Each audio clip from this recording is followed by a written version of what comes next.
Hello everyone, আসসালামু আলাইকুম। সবাই কেমন আছেন? আমরা আলহামদুলিল্লাহ অনেক ভালো আছি।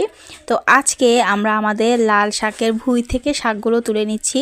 যদিও আরও এক সপ্তাহ সময় লাগবে শাকগুলো পুরোপুরি খাওয়ার মতো হতে, কিন্তু আমার বর যেহেতু কচি লাল শাকটা খাবে, তাই আমরা আজকে শাকগুলো তুলতে এসেছি। তো পুরোপুরি কিন্তু এখনও শাকে ভরে যায়নি, সব জায়গায় কিছু কিছু জায়গায় বাকি আছে এখনও। তো যাক, আল্লাহর নাম নিয়ে শাকগুলো তোলা শুরু করা হচ্ছে। তো আমি তো আগে কখনো শাক এভাবে তুলিনি, তো সে শাক তুলছে আর আমাকে জানাচ্ছে কিভাবে শাক তুলতে হয়।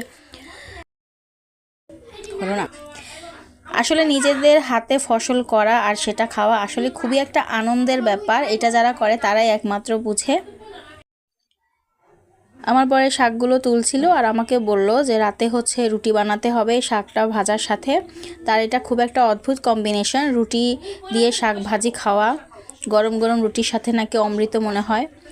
আর আমার বরের এই কাজগুলো আমার কাছে খুব পছন্দের তালিকায় পড়ে, কারণ আমার মনে হয় প্রতিটা মানুষেরই মেন্টাল পিসের জন্য নিজস্ব একটা শখ থাকাই দরকার। এইটা তার একান্ত শখের বিষয়। হাজার ব্যবসার ব্যস্ততার মাঝেও সেই কাজগুলো করে। আমিও এই কাজগুলোকে খুব সাপোর্ট করি আর এনজয় করি। তারপর সব শেষে শাকগুলো তোলার পর সে আমাকে একটা শাকের বুকে গিফট করলো। তো এই তো আজকের ব্লগটা এই পর্যন্তই। ভিডিওটি ভালো লাগলে আমার চ্যানেলটি সাবস্ক্রাইব করবেন, আর ভিডিওটি দেখার জন্য এতক্ষণ অসংখ্য ধন্যবাদ।